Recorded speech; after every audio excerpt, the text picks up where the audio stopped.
जय हिंद साथियों, नमस्कार। मैं पराशर मुनि आपका स्वागत करता हूं द नॉलेज बिहार में।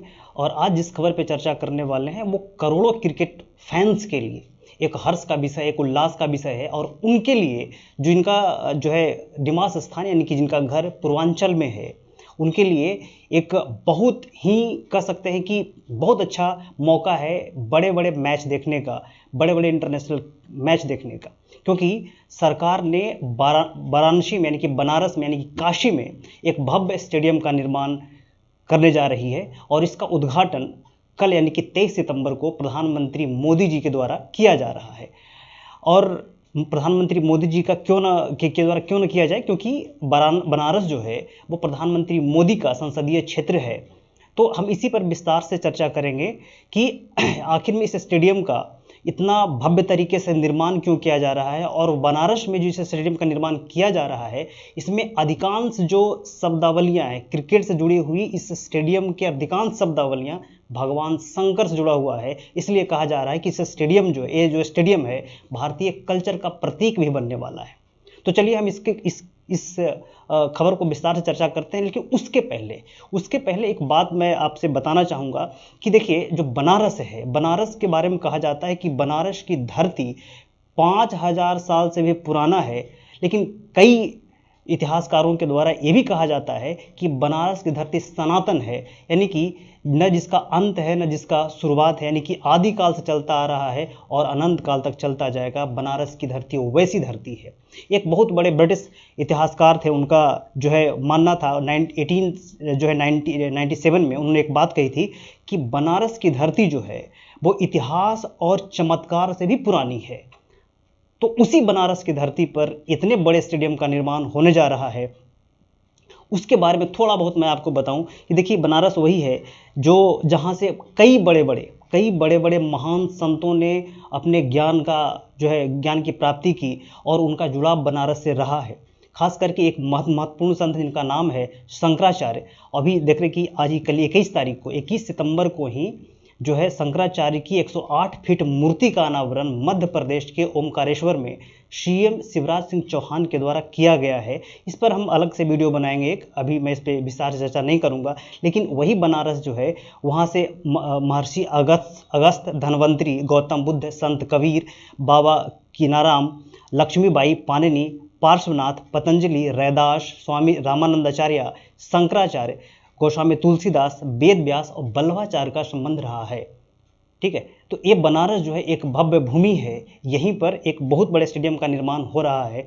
तो इसमें जो है बहुत बहुत हर्ष का विषय है, बहुत खुशी का विषय है। देखिए, जो ये हैं हमारे शंकराचार्य ने जो है कहा जाता है कि इन्होंने 4 ज्योतिर्मठ मठ का निर्माण भी करवाया था, जिसमें आप देखते हैं कि चार मठ का निर्माण करवाया था। इसमें ज्योतिर्मठ है, गोवर्धन मठ, श्रृंगेरी मठ और द्वारका मठ। देखिए, काशी का इतिहास एक जगह और भी जो है काफ़ी पढ़ने को मिलता है। वो है कि काशी जो है वो कोसल की राजधानी हुआ करती थी प्राचीन काल में। काशी कोसल की राजधानी हुआ करती थी। तो कहा जाता है कि काशी के राजा प्रसेनजीत ने अपनी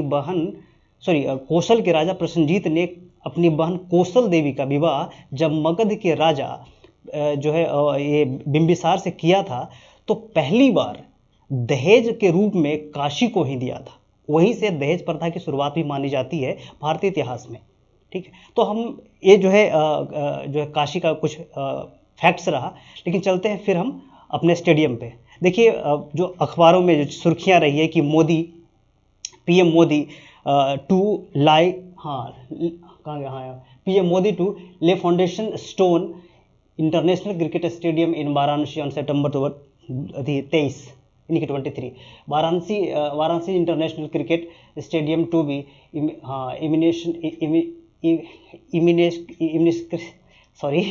इमिनेंट ऑफ लॉर्ड शिवा। तो कहने का मतलब है कि थोड़ा सा आवाज़ में गड़बड़ा जाते हैं, मतलब तो ये जो चीज़ें हैं ना, मतलब काफ़ी जो है उल्लास का विषय है। अब देखिए, जो स्टेडियम है वो इस प्रकार से। अब स्टेडियम के बारे में देखिए कि ये जो स्टेडियम आपका है, आपको दिख जाएगा यहाँ से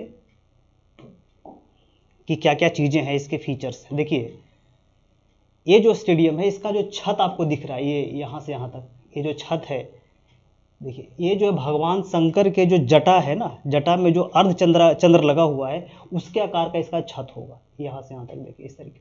इसके जो फ्लड लाइट्स हैं, ये देखिए फ्लड लाइट्स जो है वो त्रिशूल के आकार के होंगे। फ्लड लाइट्स इसमें जो है 4 फ्लड लाइट्स का दिखाया गया है कि 4 फ्लड लाइट्स होंगे, जिसमें डे नाइट मैच का भी सुविधा है, फ्लड लाइट से तो बिल्कुल होगा। और ये जो आप देख रहे हैं कि डमरू के आकार का ये जो है लॉन्च भी होगा और ये प्रवेश द्वार भी है। इसमें देखिए कई मंजिलें हैं जहाँ पे आपको भोजन वगैरह की व्यवस्था होगी और इसमें उस तक खिलाड़ी वगैरह रुकें, तो ये जो है डमरू के आकार के होंगे। इस प्रकार से स्टेडियम का निर्माण होगा। ठीक है, आगे देखिए कि हाँ अब यहाँ पे देखिए, ये तो वही देख लिया। अब इसका जो हाँ ये देखिए आप यहाँ पे जो स्टेडियम की जो सजावट होगी वो बेलपत्र के आकार का होगा, है ना। बेलपत्र से जो है चूँकि यहाँ पे भगवान शंकर का एक प्रिय जो है बेलपत्र भी है, तो इस प्रकार से स्टेडियम का निर्माण किया जाएगा।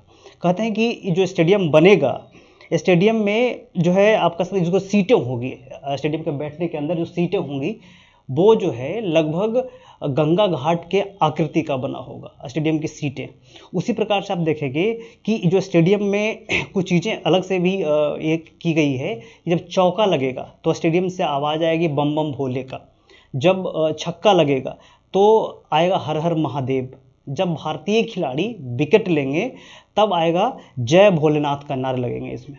तो इस प्रकार से कुछ स्टेडियम में फिट किए गए हैं इस तरह से चीज़ें।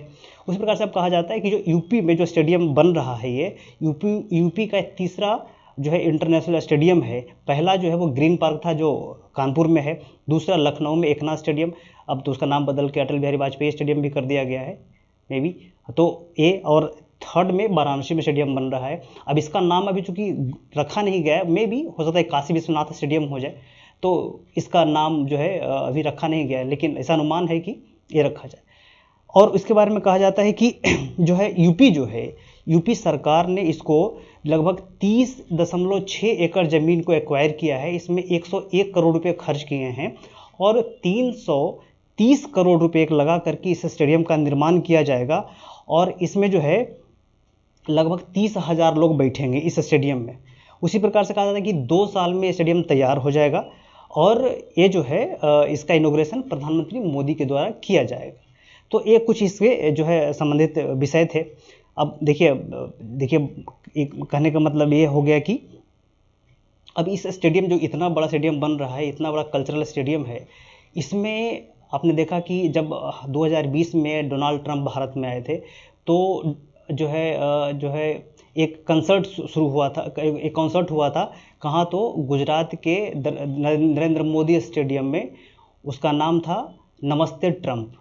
ठीक है, उसमें लाखों लोग, चूँकि भारत का यानी कि विश्व का सबसे बड़ा स्टेडियम नरेंद्र मोदी स्टेडियम ही है गुजरात वाला, तो उसमें लगभग 1-1.25 लाख लोग बैठते हैं। वैसे भी देखते हैं कि बहुत सारा जो फाइनल होते हैं हमारे क्रिकेट में अधिकांश उसी में होते हैं, और वर्ल्ड कप में भारत और पाकिस्तान के बीच में जो मैच की शुरुआत है वो भी वहीं हो रहा है। तो चूँकि एक अच्छा साधन है बीसीसीआई के द्वारा पैसे अर्न करने का, क्योंकि उसमें भीड़ बहुत ज़्यादा, लोग ज़्यादा अट जाते हैं। तो उसी प्रकार से ये भी जो है चूँकि कल्चरल स्टेडियम बनने वाला है, सारा थीम्स जो है भगवान शंकर के नाम पे है, तो कहीं ना कहीं ये भी जो है बहुत बड़े बड़े कॉन्सर्ट का या फिर कोई भी और भी इवेंट्स का एक अच्छा माध्यम बन सकता है। तो फिलहाल तो इसमें इतना ही था। आगे जैसे ही इसमें और कोई डेवलपमेंट होता है तो हम आपके लिए अपडेटेड वीडियो बना